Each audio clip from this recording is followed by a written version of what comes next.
నమస్కారం. పవన్ కళ్యాణ్‌కి సంబంధించి 'పవన్ కళ్యాణ్ హఠావో పాలిటిక్స్ బచావో' అని చెప్పేసి కొన్నాళ్ళ క్రితం బొగ్గుల శ్రీనివాస్ అని ఒక వ్యక్తి బుక్ రాశాడు. ఆ మూమెంట్‌లో పవన్ కళ్యాణ్ అభిమానులు అతను చంపుతామని చెప్పేసి అనటం, అతను వెళ్ళి నన్ను చంపుతానంటున్నారు, నాకు సెక్యూరిటీ ఇవ్వండి అనటం. ఇక ఆ తర్వాత పవన్ కళ్యాణ్ ఊరుకొని ఇటువంటిది ఏముంది వదిలేయడం బాగుంటే సైలెంట్ అయిపోయారు వీళ్ళు. ఇక అతను ఆ బుక్స్ బాగా సేల్ అయిపోయాయి. మొన్న అతను చనిపోయాడు, అనుమానాస్పద మృతి అన్నారు. క్రాస్ చెక్ చేస్తే ఘోరంగా కొట్టి చంపారు అన్నారు. ఇన్నిబడి ఫస్ట్గా ఇంకెవరు పవన్ కళ్యాణ్ వల్లే చంపారు, జనసేన వల్లే చంపారు అని చెప్పేసి నానా హడావుడి చేశారు. మొన్న కత్తి మహేష్ చనిపోయినా, నిన్న బొగ్గు శ్రీనివాస్ చనిపోయినా, రేపు ఇంకెవరో చనిపోయారు అనుకుందాం. వీరు ఎప్పుడో పవన్ కళ్యాణ్ జనసేన అనేది అన్నారని అనుకుందాం. వాళ్ళు చనిపోయిన దానికి అసలు వీళ్ళకే సంబంధం. రాజకీయాలు ఎదగాలనుకున్నాడు, జనాన్ని చంపుతూ కూర్చుంటాడా, చంపిస్తా కూర్చుంటాడా? వదిలేయాలి, వాళ్ళ మనని వాళ్ళే పోతారులే, మన పని మనం చేసుకుందామని చెప్పేసి. ఇక్కడ బొగ్గుల శ్రీనివాస్ సంబంధించి ఏంటంటే ఆయన ఫ్రెండ్ ఉన్నాడు, పేరు వచ్చేసి మేక వేణుమాధవ్ రెడ్డి, ఇతనేమో సత్తెనపల్లి. ఈ బొగ్గుల శ్రీనివాస్ వచ్చేసి కర్నూలు జిల్లా.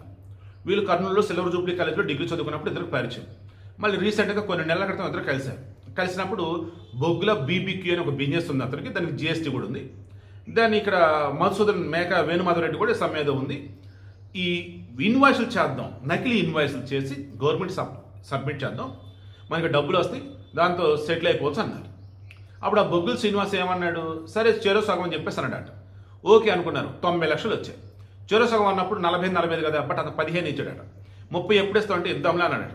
ఈలోపు నకిలీ ఇన్వాయిస్ కదా తేలిపోయింది. మొత్తం జిఎస్టీ అధికారులు వీళ్ళకి నోటీసులు ఇచ్చారు. అండ్ ఈ బొగ్గుల బీబీక్యూకి సంబంధించినటువంటి జిఎస్టీ నిలిపేశారు. దాంతో నా జిఎస్టీ అన్న నువ్వు పునరుద్ధరించు, రెన్యువల్ చేయించు, లేదా నాకు ఇవ్వాల్సిన డబ్బులు ఇవ్వనంటే ఇక అప్పుడు అతను ఆలోచించి ఎవరు వేణుమాధవ్ రెడ్డి రెన్యువల్ చేయించడం ₹1 అవుతుంది, నా వల్ల కాదు, ఇక నీ ఇవ్వాల్సిన డబ్బులు అంటే నేను టైం చూసి ఇస్తానన్నాడు.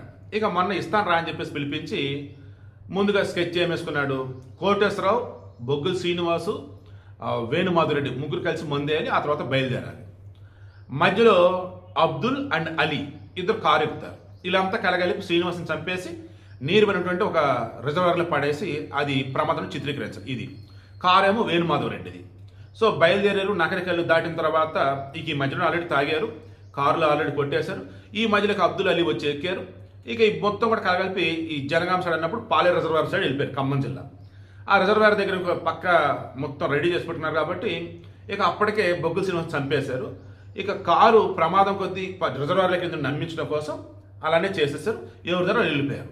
ఫస్ట్ అనుమానాస్పద మృతి, అరే ఇతను పవన్ కళ్యాణ్ హఠావో పాలిటిక్స్ బచావో బుక్ రాసిన అతను రా అంటే జనసేన చంపారని చెప్పేసి అన్నప్పుడు ఇమీడియట్గా గట్టిగానే వెరిఫై చేశారు, ఇన్వెస్టిగేషన్ చేశారు. అప్పుడు తెలిసింది ఏంటంటే ఆ కారు మేక వేణుమాధవ్ రెడ్డిది. ఇతను ఎవరు అన్నప్పుడు ఇతను ఫ్రెండ్. వీళ్ళిద్దరు ఎలా పరిచయం ఏంటంటే చోపలం చోట చదువుకున్నారు. ఇప్పుడు ఏంటి ఎంత అన్నప్పుడు జిఎస్టీ నోటీసులు ఇవన్నీ. So clear. ఒక్కొక్కరికి ₹5 లక్షల సుపారీ ఇచ్చి ముగ్గురిని రిక్రూట్ చేసుకున్నాడు, ఫ్రెండ్ని చంపించేశాడు, చివరికి తాను కూడా దొరికిపోయాడు. ఇది జరిగింది. ఇంకెప్పుడు కూడా ఎవరన్నా ఏదన్నా గతంలో ఏదైనా అనున్నా, బుక్కులు రాసున్నా, ఏదైనా చేసున్నా, వాళ్ళకి సంబంధించి అవతల ఏదైనా హట్ అయితే ఇప్పుడు వాళ్ళు చంపుతారని చెప్పేసి అనుకున్నప్పుడు ఎస్ అనుమానం కరెక్టే, కానీ సొసైటీలో గొప్ప పొజిషన్ ఉన్న వాళ్ళు చంపుతారని మాత్రం దయచేసి అనుకోకండి. మరలా చెప్తున్నా, మొన్న కత్తి మహేష్ చనిపోయినప్పుడు అది యాక్సిడెంట్, దాన్ని కూడా ఈ మెగా ఫ్యామిలీకి జనసేనకి ఆపాదించారు కొంతమంది. ఇప్పుడు బొగ్గుల శ్రీనివాస్కి అలాగే ఆపాదించారు. రేపు ఇంకేదైనా చేస్తే అది కూడా ఆపాదిస్తారు. బట్ వద్దండి, సొసైటీలో ఉన్నప్పుడు అనుమానం సహజమే, కానీ దాన్ని బ్లైండ్గా మాత్రం రుద్దకండి.